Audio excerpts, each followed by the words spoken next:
Hero Naveen పోలిశెట్టికి అమెరికాలో bike accident అయినట్టుగా తెలుస్తోంది. ప్రస్తుతం తన తదుపరి సినిమా నిమిత్తం అమెరికాలో ఉన్న నవీన్ పోలిశెట్టి అక్కడ బైక్పై వెళ్తుండగా బైక్ స్కిడ్ కావడంతో పడిపోయాడని, చేతికి బలమైన దెబ్బ తగిలినట్లుగా సమాచారం. ఆయనను 2 నెలల పాటు విశ్రాంతి తీసుకోవాలని డాక్టర్స్ సూచించారని సమాచారం. అయితే ఈ యాక్సిడెంట్ జరిగి 2-3 రోజులు అవుతున్నా ఇంతవరకు బయటికి రాలేదు.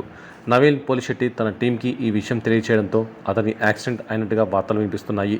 ఈ యాక్సిడెంట్కి సంబంధించి నవీన్ పోలిశెట్టి మాత్రం ఇప్పటివరకు ఎక్కడా స్పందించింది లేదు. అయితే ఈ వార్త బయటికి రావడంతో ఆయన అభిమానులు, కుటుంబ సభ్యులు కూడా ఆందోళన చెందుతున్నారు. ఏజెంట్ సాయి శ్రీనివాస అత్రియ, జాతిరత్నాలు, మిస్ శెట్టి మిస్టర్ పోలిశెట్టి సినిమాతో నవీన్ పోలిశెట్టి హీరోగా మంచి గుర్తింపులు సొంతం చేసుకున్నాడు. ఎప్పుడూ నవ్వుతూ ఉంటూ పక్కవారిని నవ్విస్తూ ఉండడం నవీన్ స్పెషాలిటీ. అందుకే ఆయనకు ప్రత్యేకమైన ఫ్యాన్ ఫాలోయింగ్ ఏర్పడింది. మిస్ శెట్టి మిస్టర్ పోలిశెట్టి సినిమా తర్వాత నవీన్ పోలిశెట్టి 2 సినిమాలకు సైన్ చేశారు. ఇందులో ఒకటి సితారా ఎంటర్టైన్మెంట్స్లో కాగా, రెండోది షైన్ స్క్రీన్స్ బ్యానర్లో ఉండనుంది. త్వరలోనే దీనిపై క్లారిటీ అయితే రానున్నాయి.